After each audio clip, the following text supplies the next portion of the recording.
Assalamualaikum, halo teman-teman semuanya, apa kabar? Tentunya sehat dan bahagia, alhamdulillah ya. Nah, kembali lagi bertemu dengan saya belajar bareng Bu Mei tentang ilmu ekonomi. Nah, di video kali ini saya akan menjelaskan materi yang berikutnya.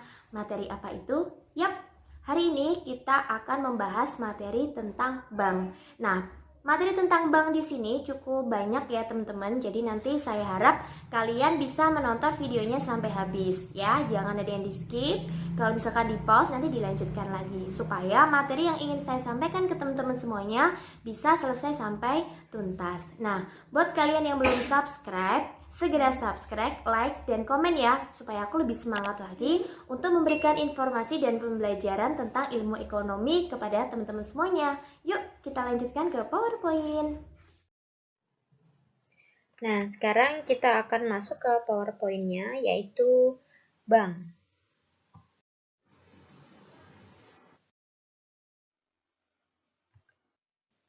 Yang akan kita bahas nanti akan ada banyak sekali komponennya. Yang pertama, pengertian, sejarah, macam-macam bank, produk, faktor yang mempengaruhi tabungan, jenis tabungan, cara menabung di bank, dan yang terakhir adalah keuntungan menabung. Nah, untuk pengertian, kita di sini akan menyampaikan 3 pengertian. Yang pertama, menurut Profesor G.M. Ferin Stuart, menurut Peraturan Pemerintah Nomor 1 Tahun 1966, menurut Undang-Undang Perbankan Nomor 10 Tahun 1908. Nah, untuk di sini tidak akan saya bacakan semua, karena kita akan langsung menuju ke pengertian secara umum. Sekali lagi, kalau kalian ingin PowerPoint-nya, bisa langsung kalian komen di bawah.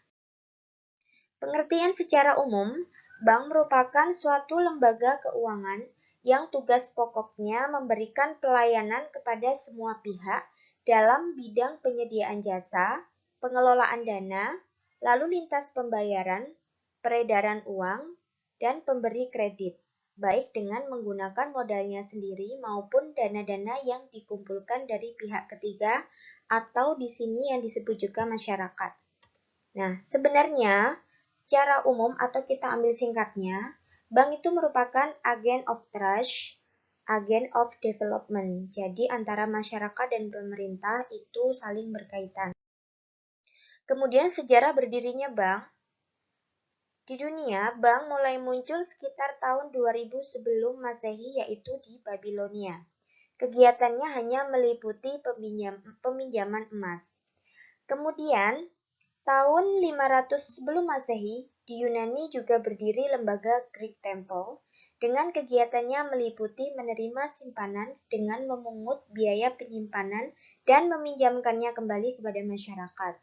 Nah, seiring berkembangnya zaman, di Yunani dan Romawi mulai mengenal kegiatan tukar-menukar mata uang di berbagai negara.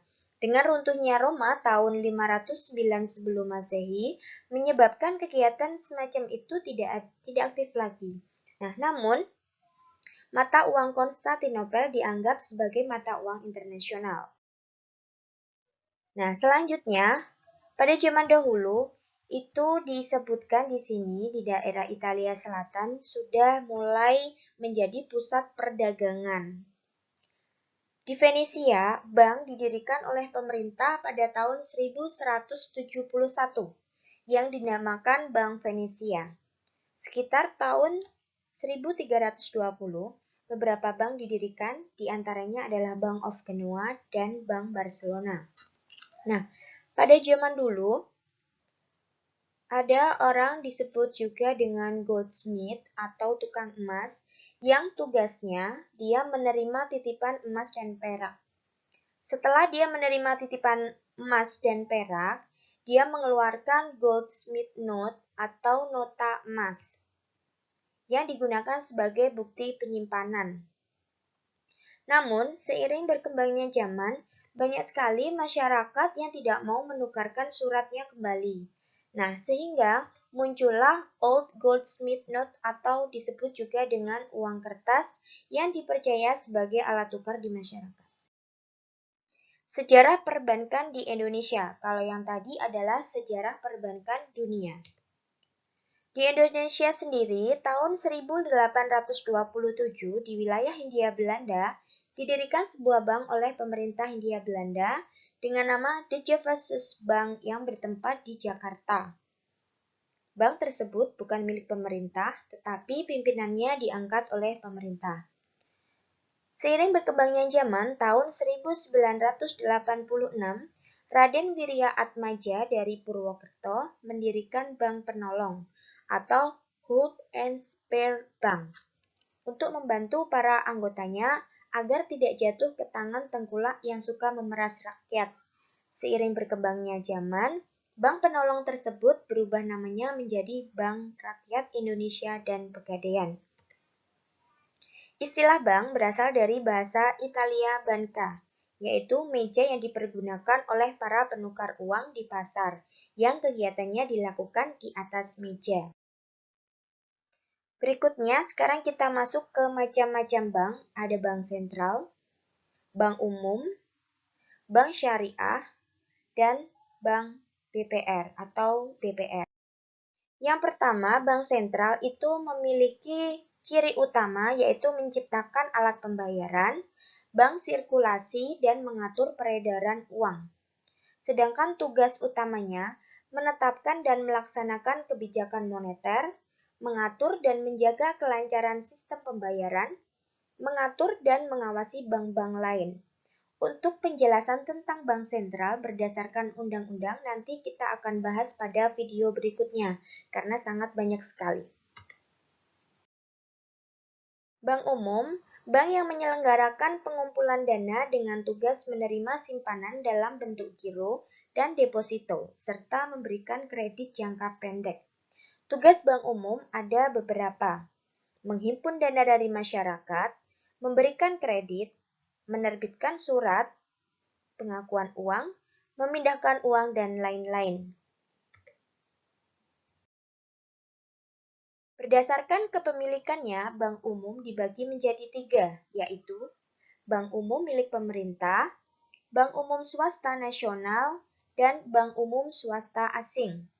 Contoh untuk bank umum milik pemerintah ada BNI, BRI, BTN, dan Bank Mandiri. Sedangkan bank umum swasta nasional ada BCA, BII, Bank Niaga, Bank Danamon, dan Bank Lipo. Untuk bank umum swasta asing, Bank of America, Citibank, Bank of Tokyo, Bangkok Bank, European Bank, dan lain-lain.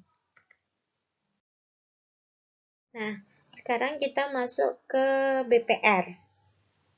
Bank yang melakukan kegiatannya secara konvensional atau berdasarkan prinsip syariah, yang kegiatannya menghimpun dana dari masyarakat dan memberikan kredit kepada masyarakat, terutama masyarakat kelas bawah.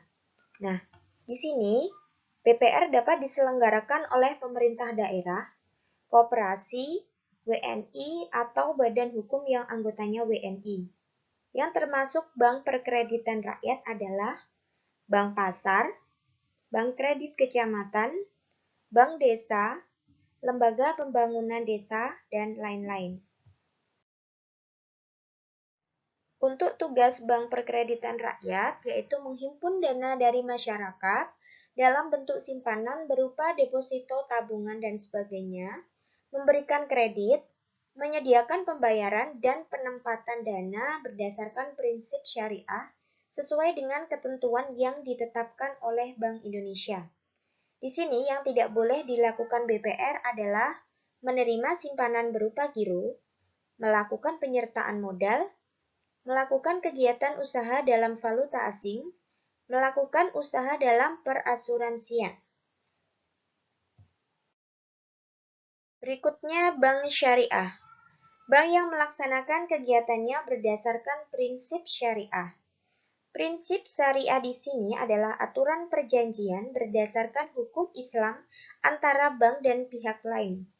Tugas bank syariah meningkatkan ketahanan sistem perbankan yang ada, meningkatkan mobilitas dana yang belum terserap dalam sistem perbankan yang ada, memenuhi kebutuhan masyarakat yang menghendaki layanan jasa perbankan yang sesuai dengan prinsip syariah, serta menyediakan sarana bagi investor internasional untuk melaksanakan kegiatan tersebut. Produk bank ada kredit pasif, merupakan pengumpulan dana dari masyarakat oleh bank. Sedangkan kredit aktif merupakan penyaluran dana dari bank kepada masyarakat. Dan yang terakhir adalah jasa pelayanan dalam bidang keuangan lainnya. Yang dimaksud dengan kredit pasif, ada giro, sertifikat deposito, tabungan, dan tabungan berjangka.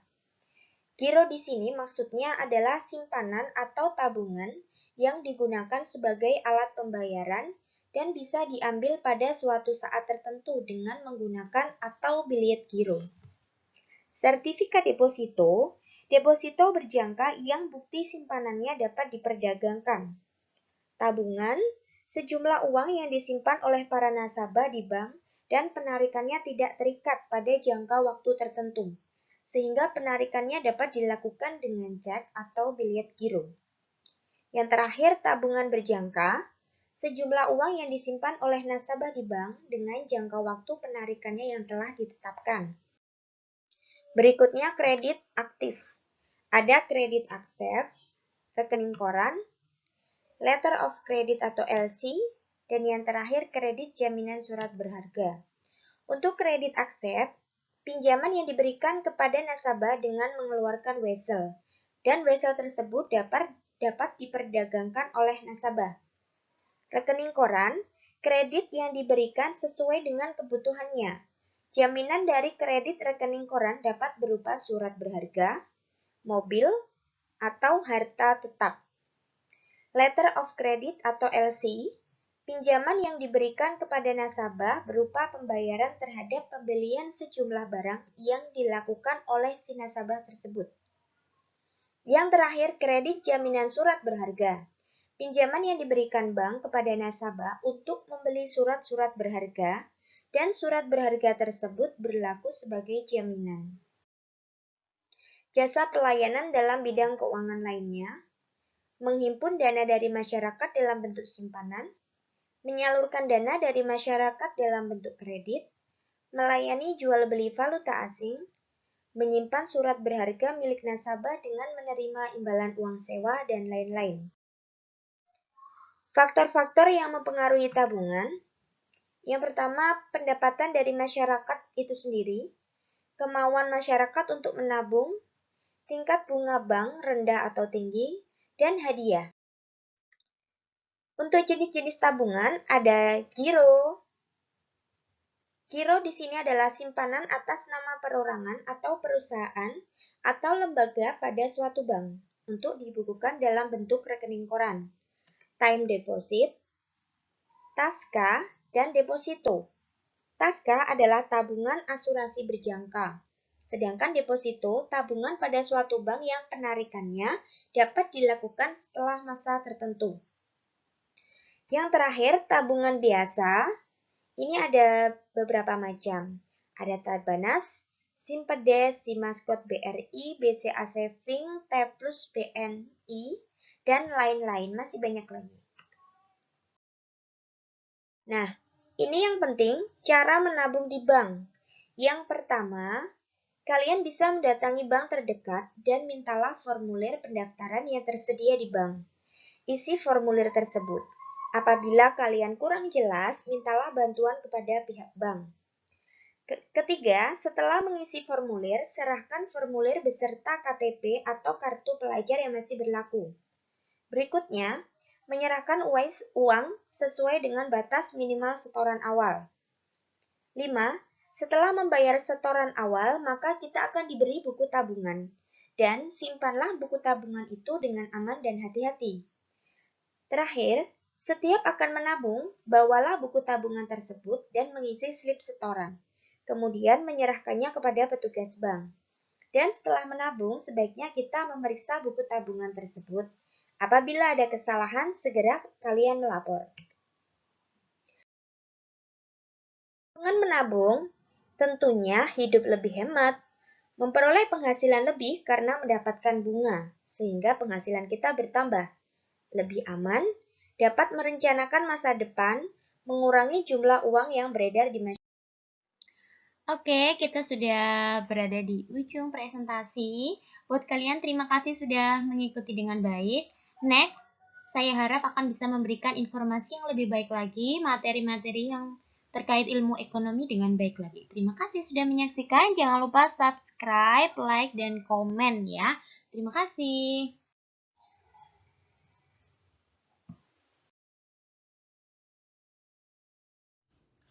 Nah, teman-teman semuanya, kita tadi sudah menyaksikan penjelasan beserta PowerPoint tentang materi bank.